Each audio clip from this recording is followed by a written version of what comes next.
Welcome. We're going to discuss one of the most important topics related to both international finance and international economics. This is regarded as one of the finest principles based on which a country's balance of payment, exchange rate regime, and foreign exchange reserve is dependent. A country always think of itself becoming trade surplus. To become trade surplus, it should immensely increase its total amount of exports and should be able to control its total amount of imports. But it is easier said than done. Sometimes it looks like it's going to be possible over the next 10-20 years. Then suddenly you will find that one of the variables based on which it was intended that the total amount of export is going to increase at 20, 30, 40%, which was estimated rather, is actually going to undergo lots of change. Because of such changes happening very rapidly, other factors, other variables included in that study are going to undergo lots of change also. What I mean is, suppose say a country like India, it wants to be trade surplus by the year 2025. Right now, it is deficient by 30% to 40%. It wants to increase its base of software exports, that is the invisible items. It wants to increase exports in the field of textile, food grade products, packaged foods, handicraft goods, small scale industries products, and lots of material related to gems and jewelry. But because of the increase in population, it's said in economics that to sustain an increase of 1% of population, the GDP must grow at 4 to 5%.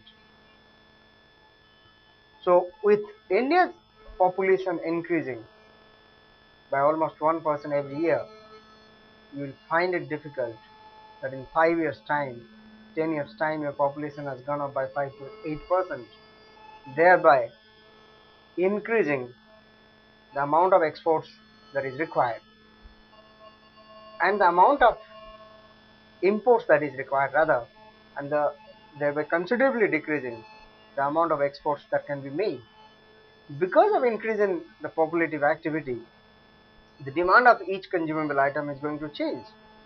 Because of these early changes that can happen, the surplus which seems to be there actually translates into a very small amount than what actual data shows. So over a long period of time, what we think of the trade surplus actually doesn't translate into actual surplus. So in that regard, we need lots of foreign exchange, and we need to control the foreign exchange reserves to a larger extent so that it can be used for purchasing, for importing the material which cannot be replaced within the domestic economy. And one of the material is oil and oil reserves. India's total import in 2005 stood at $140 billion. Out of that, oil imports stood at $43 billion, which was roughly 30% of all the imports. In 2009, this increased to $360 billion, out of which oil imports was alone $90 billion, 25% of total imports. If we substitute these oil imports, then we are nearing a trade surplus mark. We are not far behind that of import. Our exports are growing by 87% in 5 years on an average. So 18, almost 17, 18% to 25% each year, but imports are growing much less. But the problem is our oil import bill is going up very quickly over the last few years. So we need to study exchange control in a very efficient and affable manner. Exchange control means controlling the transactions, overall transactions of foreign exchange in India. It's a system of conserving national wealth or increasing it. Our stability in economic market and the respect which the currency of a country will command depends upon the soundness of exchange control. This also acts as a commercial policy instrument and affects free trade and acts as a trade barrier. So we need to control the amount of spending, amount of import that is made in the form of foreign exchanges. We are also required to keep it stable. The exchange rate must be stable over a last period of time. So exchange control is all about controlling the rate of exchange of rupees with dollar, with rupees with pound. So basically, dollar being the primarily very dominative currency in world of trade, we need to keep our exchange rate of rupees with dollar at a very efficient manner. Previously, if you go back 20-30 years, the pattern of world trade and global economics has undergone tremendous changes, like national frontiers. Before 1945, before the end of Second World War, there are lots of countries having lots of power, lots of economic might, which happen to be Japan, Germany, Austria, Hungary, lots of small countries. But they have become weaker because they could not sustain the amount of GDP growth after the war. These economies got ravaged, most of these economies bearing Japan, America, Russia, it got ravaged by the Second World War. But India was involved in Second World War as a proxy. India was not an independent country by the time of Second World War, so it was not directly involved. But still it was involved under British control. In India, the exchange control was introduced on the outbreak of Second World War. On September 3, 1939, the exchange control originated in India, and it was relating to transactions between India and with those countries having non-sterling pound transactions. The huge sterling balance accumulated on India's account in London during the war years was frozen by UK government when the war ended in 1945.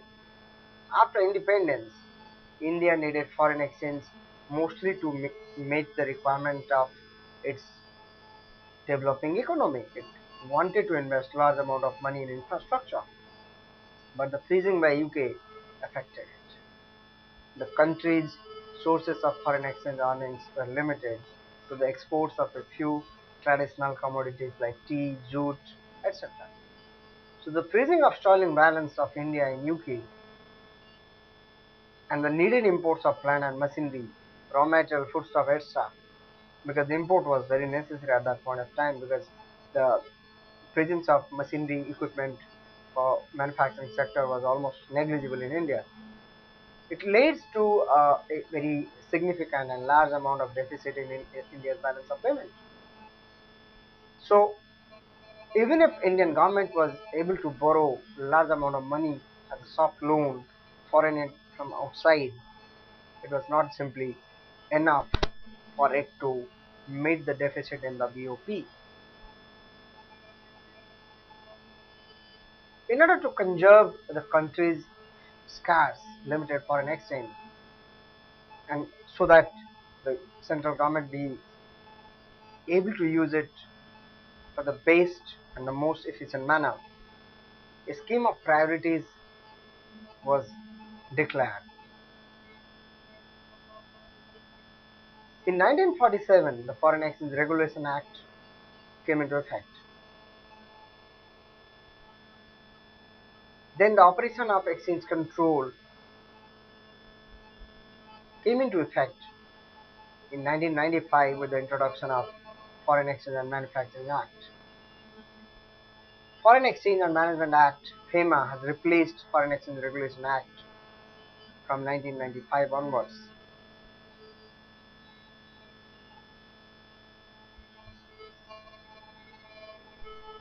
Formally, exchange control means interference on the part of the central government of a country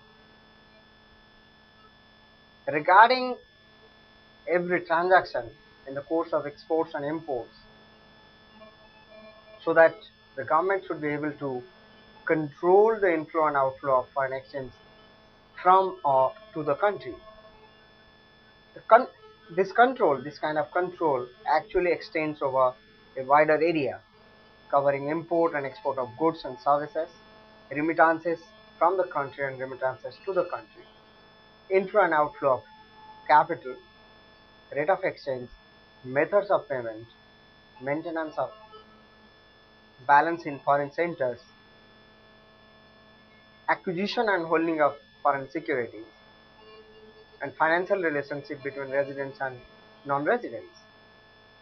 So there are a lot of items which can be controlled and covered under exchange control regime. Main emphasis being the control of inflow and outflow of capital and rate of exchange.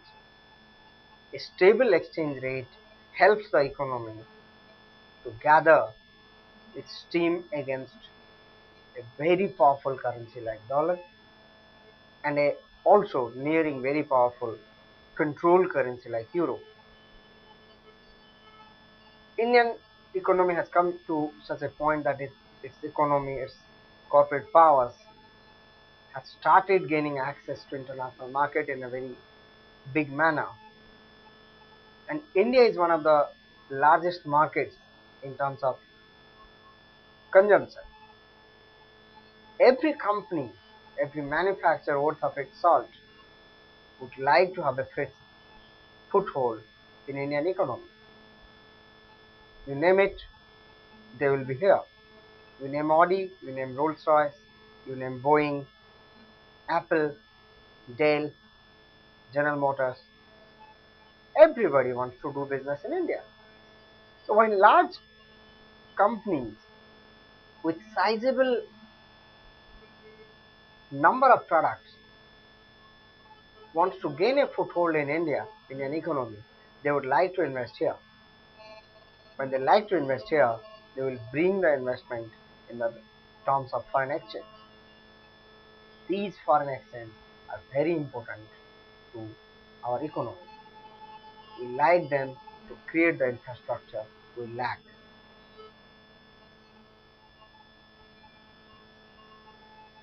Exchange control involves a rationing of foreign exchange among various competing demand for it. It is effected through control of receipts and payments. The control of receipts is intended to centralize countries' means of external payments in a common pool in the hands of the monetary authorities to facilitate the use of foreign exchange. And the control of payment is intended to restrain the demand of foreign exchanges within the country so that foreign exchange can be converged, it can be saved, keeping the national interest within the limit of available resources. Because even if the country has purchasing power, but foreign exchange should not be used for unnecessary means of consumption. In that case, you are going to lose lots of foreign exchange. So economy growing at 8.5% will create large amount of purchasing power in the hands of the individuals living in the country. Citizens having more money, they will have more demand. The demand for conspicuous consumption and luxurious items will increase considerably. As a result, you have to pay large amount of money for import of capital goods. but not for manufacturing sector. Import of capital goods for luxurious consumption.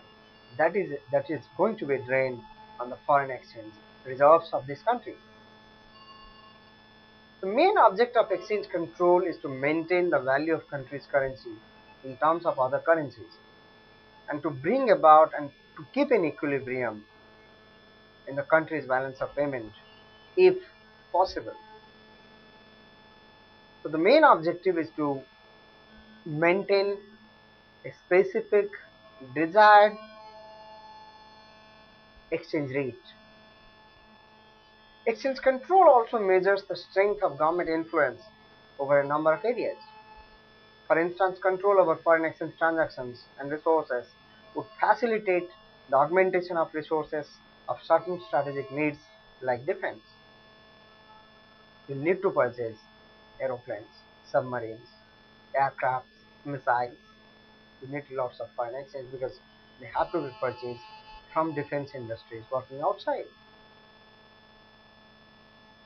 In case of Indian Air Force, if it needs fighter jets, it needs to purchase them from France, United States or United Kingdom. For example, India has purchased very advanced Sukhoi 30s from Russia. Each of these aircrafts are worth 350 crores in 2003.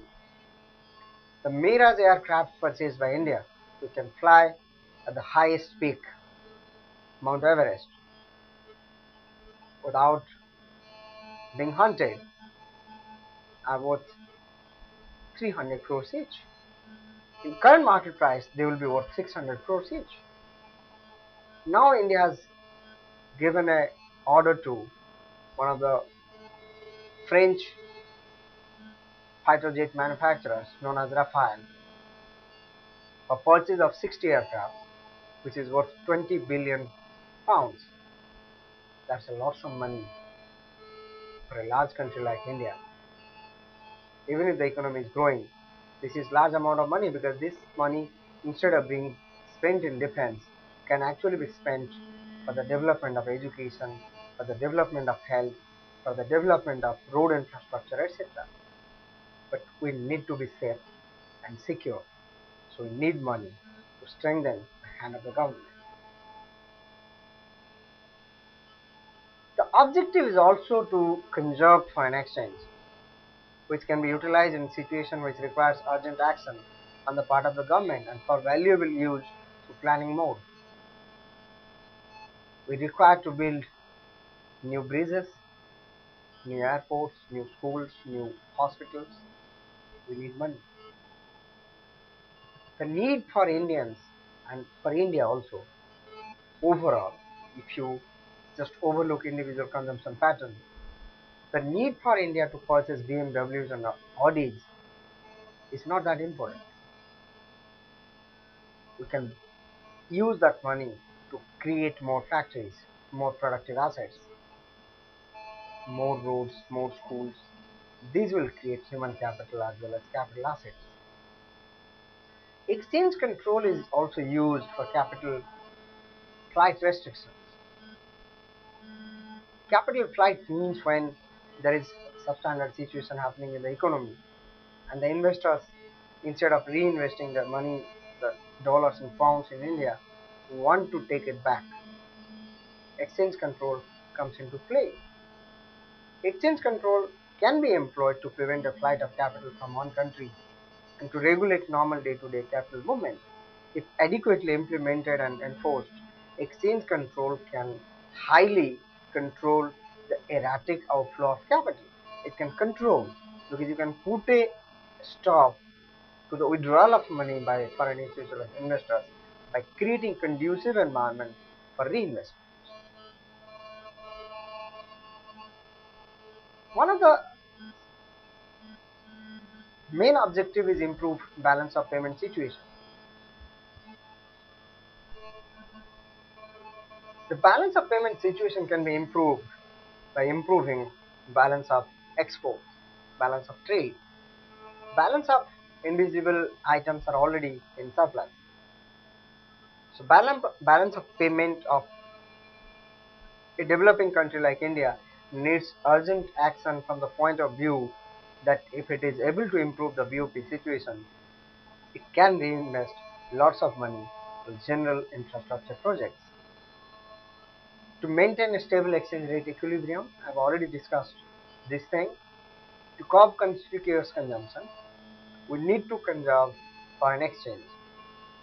The need for a Rolls Royce or the need for a Audi, the need for a large number of houses valued in $1 million are not that important like the building of a factory, building of new equipment, building of schools, colleges, and hospitals. We require them more.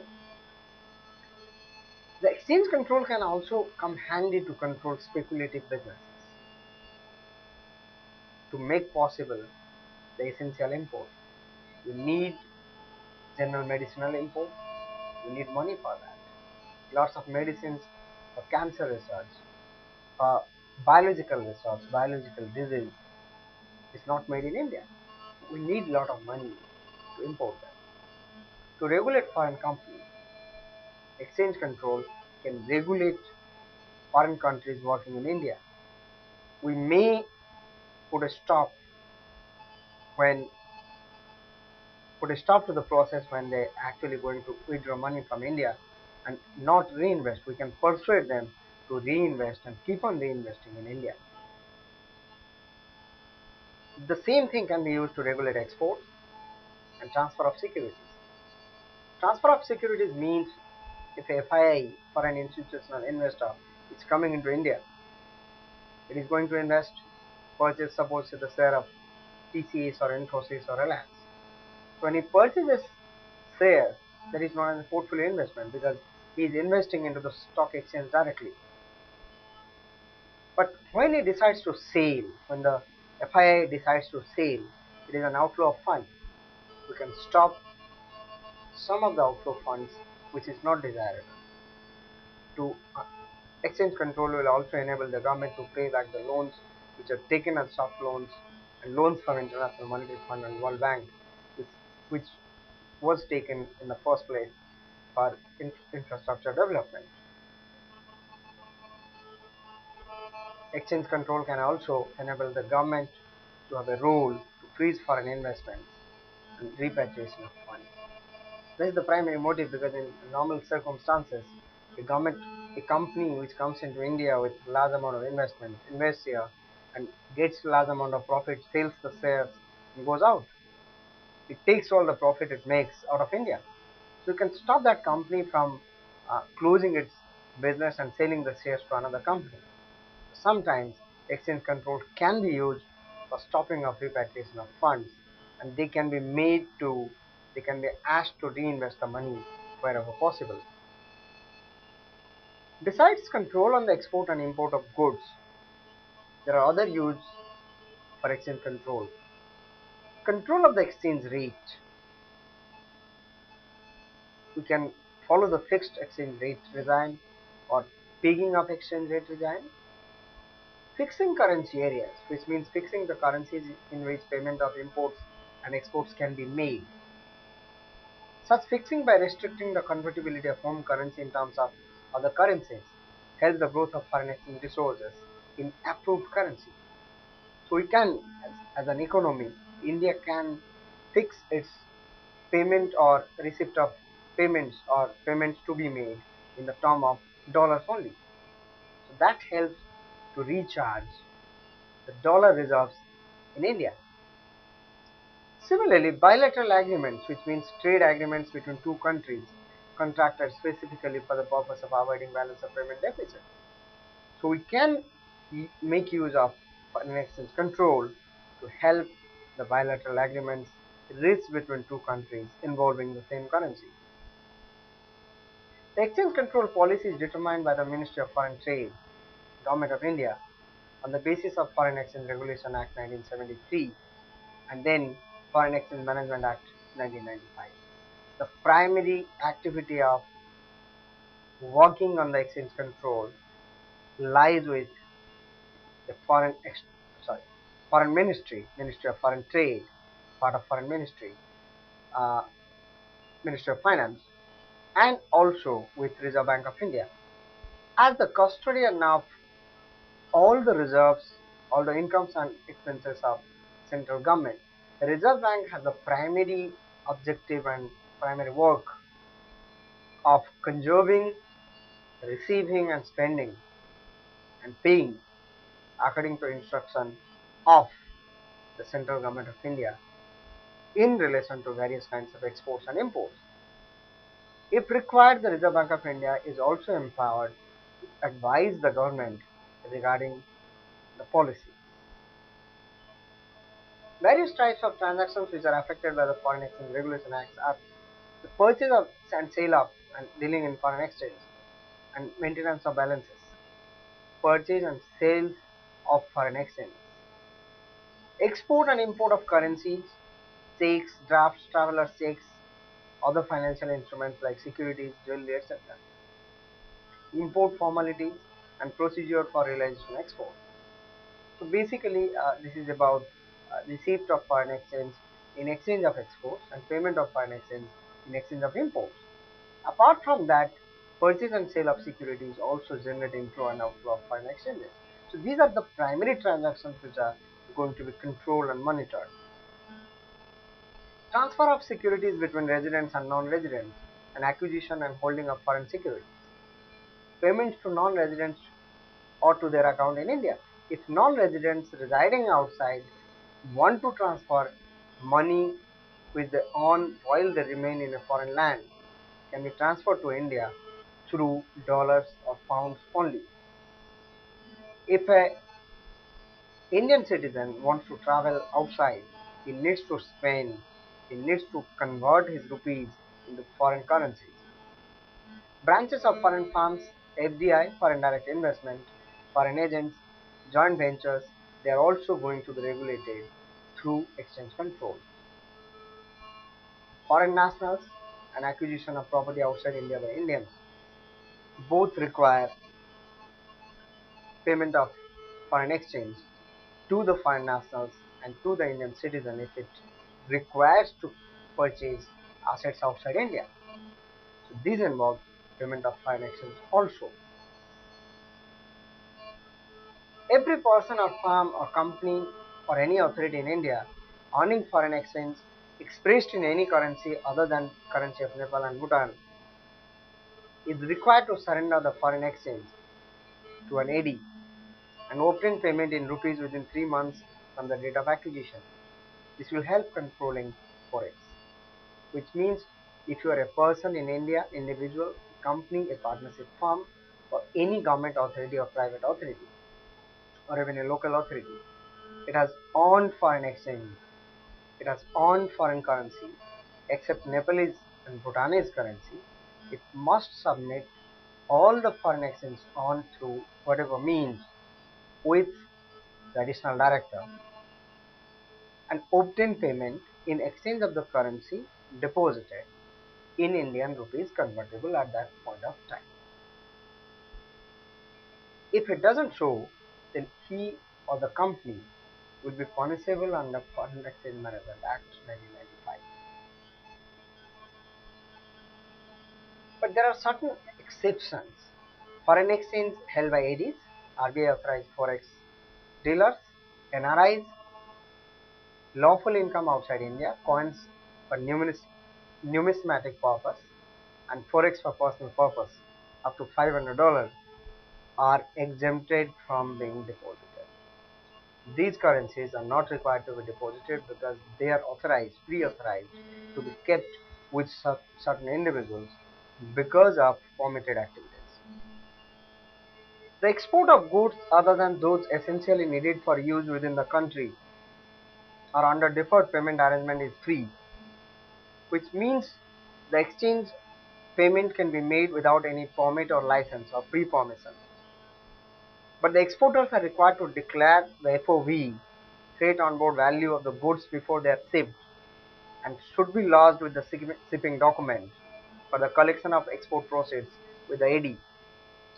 The AD in turn, after receiving the documents, must report the collection or non-collection of the document to the Reserve Bank of India in due course as he deems fit. The Reserve Bank of India has listed currency in which the exports can be received. The export of goods from shipment till receipt of payment, as well as currency in which such payment can be received, is under control. So this is one of the exceptions, that the currency is pre-listed, so there is no requirement to take the permission to receive a particular currency. The spending of foreign exchange is almost fully controlled, except for few items which is written and included in the open general license in operation for the time being. Goods can be imported from outside India against a license, only against a license.